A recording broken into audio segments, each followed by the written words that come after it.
सवाल कर रहा है कि जो स्पीड्स हैं दो कार्स की वो 9:8 में है अगर वो पैरेलल ट्रैक्स पे चलती हैं सेम डायरेक्शन में, और अगर स्लोअर जो कार है वो आगे है फास्टर कार से, वो भी 6 किलोमीटर आगे है, तो बताना है how far will it the faster car has to travel before it overtakes the slower one. तो सवाल कुछ ऐसा है भाई कि भाई दो कार्स हैं और ये जो दोनों कार्स हैं इसमें फास्टर कार पीछे है, स्लोअर कार आगे है, 6 किलोमीटर का अंतर है। अब होगा क्या, ये दोनों चलेंगी, कहीं यहाँ पर मान लेते हैं फास्टर कार है, यहाँ पर स्लोअर कार है।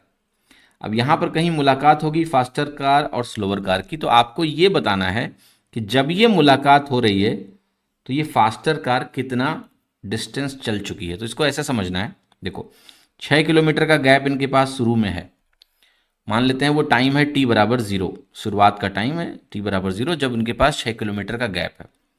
और जब वो मिलते हैं टी टाइम पर, तो कौन सा वेरिएबल कांस्टेंट है, आप कहोगे टाइम।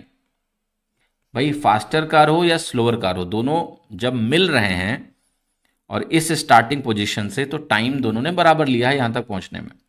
ये यहां से यहां पहुंचा है फास्टर वाला, स्लोअर वाला यहां से यहां पहुंचा है उसी टाइम में। जब भी टाइम कांस्टेंट होता है तो क्या होता है, डिस्टेंस रेशियो जो आपका दूरी का अनुपात होता है वो सेम होता है जो स्पीड रेशियो होता है। ये बहुत कमाल की बात है।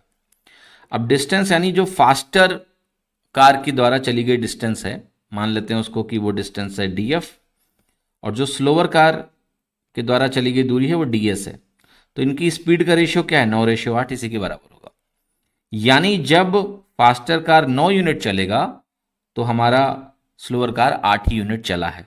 इन दोनों का अंतर क्या है, 1 यूनिट का, और वही अंतर आपका 6 किलोमीटर के बराबर होना चाहिए, क्योंकि मुझे ये भी पता है कि जब इनकी मुलाकात हो रही है तो उस टाइम पे फास्टर कार स्लोअर कार से 6 किलोमीटर एक्स्ट्रा चल के पहुंचा है यहाँ पर, तभी मुलाकात हो रही है। तो 1 यूनिट 6 किलोमीटर के बराबर हो गया। अब आप कहोगे ये जो 9 यूनिट है जो फास्टर कार ने दूरी चली है वो 9 × 6 यानी 54 किलोमीटर के बराबर होगी, यानी मेरा आंसर होगा बी 54 किलोमीटर। ठीक है, क्लियर है। आई होप सभी को ये चीज़ समझ में आ रही होगी।